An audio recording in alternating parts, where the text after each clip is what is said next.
Hello everyone, आज का हमारा टॉपिक है source of water. Source of water का मतलब होता है जल के स्रोत।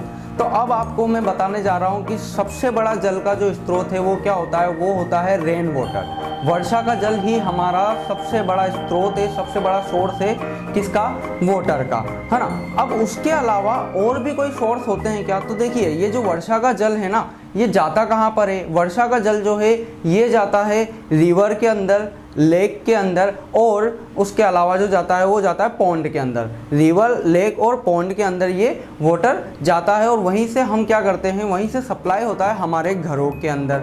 ठीक है, इस तरह से ये चीज़ें हमारे घरों में सप्लाई होती है। अब आप सोचिए कि अगर आपको 1 या 2 घंटे आपको प्यास लग रही है, आपको 3 या 4 घंटे तक अगर आपको पानी नहीं मिले तो हम परेशान हो जाएंगे, है ना।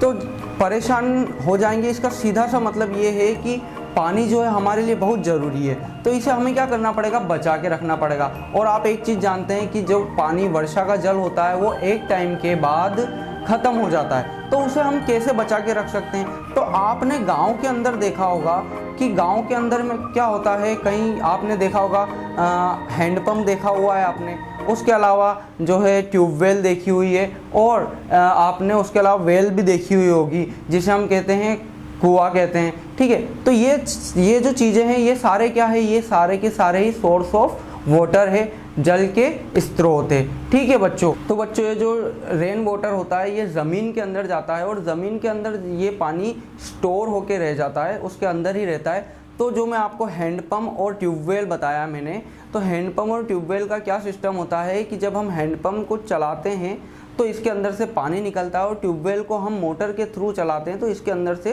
जो ज़मीन में स्टोर रहा हुआ वाटर रहता है वो बाहर निकल जाता है ना। ये तो हो गया हैंडपम्प और ट्यूबवेल जो कि सोर्स ऑफ वाटर है। इसके अलावा और क्या होता है, और क्या होता है, तो देखिए उसके अलावा जो चीज़ें होती है वो ये होती है कि आपने गांव के अंदर देखा होगा कि वहाँ पे गवर्नमेंट क्या करती है, एक बड़ा सा टैंक लगवाती है।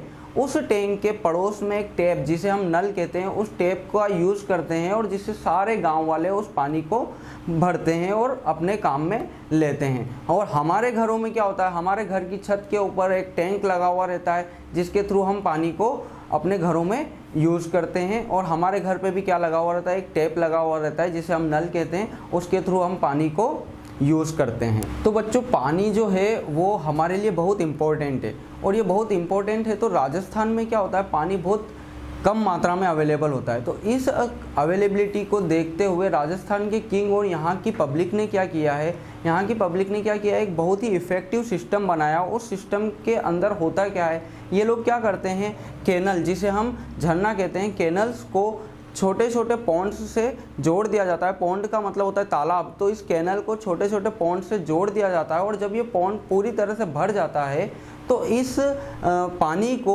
पब्लिक के अंदर सप्लाई कर दिया जाता है। उस आसपास का जो एरिया होता है वहाँ के लोगों को सप्लाई कर दिया जाता है।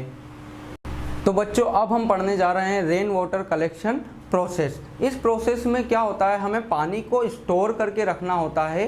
कौन से पानी को, कौन से वाटर को स्टोर करके रखना होता है, वो होता है रेन वाटर को। तो बच्चों क्या होता है कि जैसे ये बादल है, इसमें से जो पानी आएगा वो हमारी घरों की छत के ऊपर आता है, और छत के ऊपर जब ये पानी आता है तो इसके हम कोने पे क्या करते हैं, 2 पाइप्स लगाए हुए रहते हैं। ये पाइप के थ्रू पानी यहाँ से बहते हुए, और हमने इसका जो लास्ट कॉर्नर है उस कॉर्नर पे एक फ़िल्टर लगाया हुआ है, यहाँ से पानी फ़िल्टर हो जाता है। और थोड़ा आगे बढ़ के एक टैंक लगा हुआ है, इस टैंक के अंदर पानी को हम क्या करके रख लेते हैं, स्टोर करके रख लेते हैं। यही वाटर कलेक्शन कहलाता है।